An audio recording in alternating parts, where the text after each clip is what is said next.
നമസ്കാരം. നമ്മുടെ വീട്ടിൽ വളർത്തുന്ന, നമ്മുടെ മുറ്റത്ത് ചിക്കിച്ചികഞ്ഞു നടക്കുന്ന കോഴികളെക്കുറിച്ച് നിങ്ങൾക്ക് അറിയുന്നതും ഒരുപക്ഷെ അറിയാൻ പാടില്ലാത്തതുമായിട്ടുള്ള കുറച്ച് കാര്യങ്ങളാണ് നമ്മളിവിടെ സംസാരിക്കുന്നത്.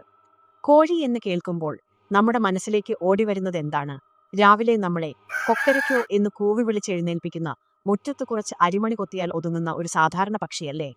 എന്നാൽ സത്യം പറഞ്ഞാൽ നമ്മൾ വിചാരിക്കുന്നത്ര മണ്ടൻ ജീവിയല്ല ഈ കോഴി. സംഗതി നമ്മൾ കരുതുന്നതിലും അപ്പുറമാണ്. ആദ്യം തന്നെ നമുക്ക് അവരുടെ ബുദ്ധിശക്തിയെക്കുറിച്ച് നോക്കാം. നമ്മൾ 100 പേർ ഒരുമിച്ച് ചെന്നാലും ഈ കോഴിക്ക് നമ്മളെ ഓരോരുത്തരെയും തിരിച്ചറിയാൻ കഴിയും.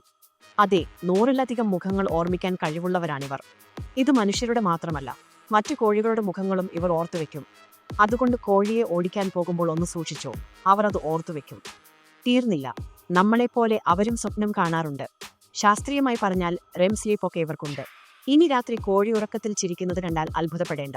ചിലപ്പോൾ നല്ല പുഴുവിനെയോ മറ്റോ കിട്ടിയ സ്വപ്നമായിരിക്കും. മാത്രമല്ല, ഒരു സാധനം നമ്മൾ അവരുടെ മുന്നിൽ നിന്ന് ഒഴിപ്പിച്ചു വെച്ചാൽ അത് അവിടെ തന്നെ ഉണ്ടെന്ന് മനസ്സിലാക്കാനുള്ള കഴിവ്, ഒബ്ജക്ട് പെർമനൻസ് പോലും ഇവർക്കുണ്ട്.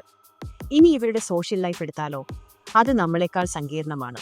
കോഴികൾക്ക് അങ്ങോട്ടും ഇങ്ങോട്ടും സംസാരിക്കാൻ 30-ലധികം തരം ശബ്ദങ്ങളുണ്ടത്രേ. അതാ ശത്രു വരുന്നു എന്ന് പറയാൻ ഒരു സൗണ്ട്, ഇവിടെ നല്ല ഫുഡുണ്ട് എന്ന് പറയാൻ വേറൊരു സൗണ്ട്, അങ്ങനെ പോകുന്നു അത്. എന്തിനേറെ, കുഞ്ഞുങ്ങൾ മുട്ടയ്ക്കുള്ളിലായിരിക്കുമ്പോൾ തന്നെ തള്ളക്കോഴി അവരെ പല ശബ്ദങ്ങളും പഠിപ്പിച്ചു തുടങ്ങും. ഒരു തരം പ്രീ സ്കൂൾ അഡ്മിഷൻ പോലെ.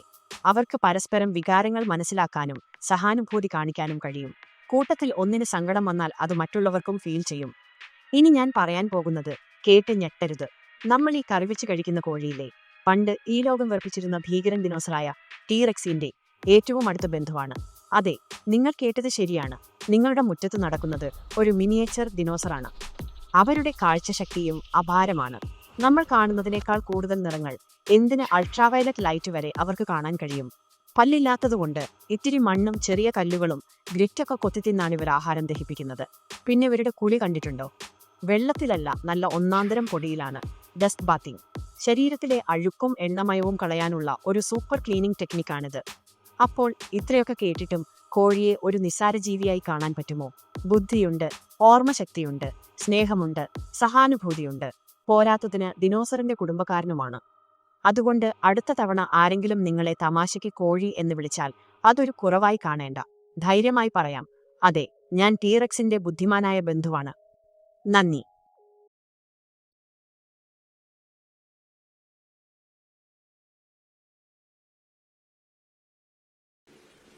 Like, share, and subscribe. Thank you.